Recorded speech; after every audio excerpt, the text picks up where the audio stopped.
Ah voilà, c'est mieux. Bonjour à toutes et à tous, j'espère que vous allez bien. J'ai Mjolnir entre les mains, on va parler d'un éventuel Thor 5. Ce n'est pas Marvel, Kevin Feige qui a pris la parole, mais l'acteur lui-même, Chris Hemsworth. Assez étonnant, je dois dire, dans la mesure où il a annoncé faire une pause en tant qu'acteur, à cause qu'il ait appris qu'il a un certain potentiel pour avoir l'Alzheimer.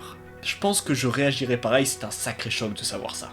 Le petit Hemsworth a été invité au podcast de Josh Horowitz et a dit certains propos intéressants pour Thor 5. Je cite. Si on regarde Thor 1 et 2, il est évident qu'ils sont très similaires. Ragnarok et Love and Thunder le sont aussi. Je pense qu'il est important de réinventer le personnage. Infinity War et Endgame m'ont donné l'opportunité unique d'aller dans les extrêmes avec ce personnage.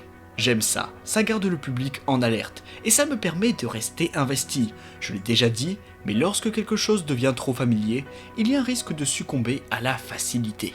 Je ne sais pas vraiment si je serais amené à revenir, mais si c'était le cas, il faudrait que ce soit complètement différent au niveau du ton, histoire de préserver ma santé mentale. En tout cas, si on me propose quelque chose de frais, unique et inattendu pour le personnage et son univers, je suis complètement ouvert à la question.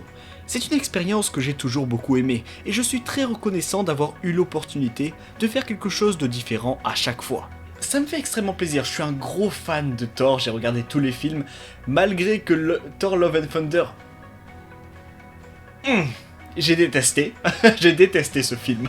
Il était drôle à certains moments, mais tu le prends en tant que film du Marvel Cinematic Universe... Poubelle. On connaît le fautif dans l'histoire, c'est Taika Waititi. Mais bon, on va pas parler de ça.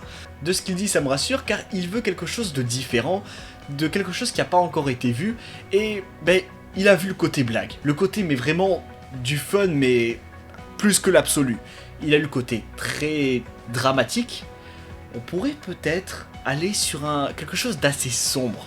En tout cas pour le perso de Thor. Ça me paraît logique et là attention spoiler, à la fin de Thor Love and Thunder, on a un certain Hercule qui ira se fight contre Thor.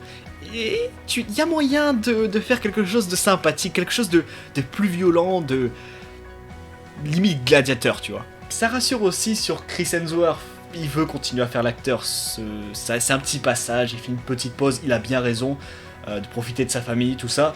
Mais tu vois aussi qu'il est passionné par son métier, donc il reviendra.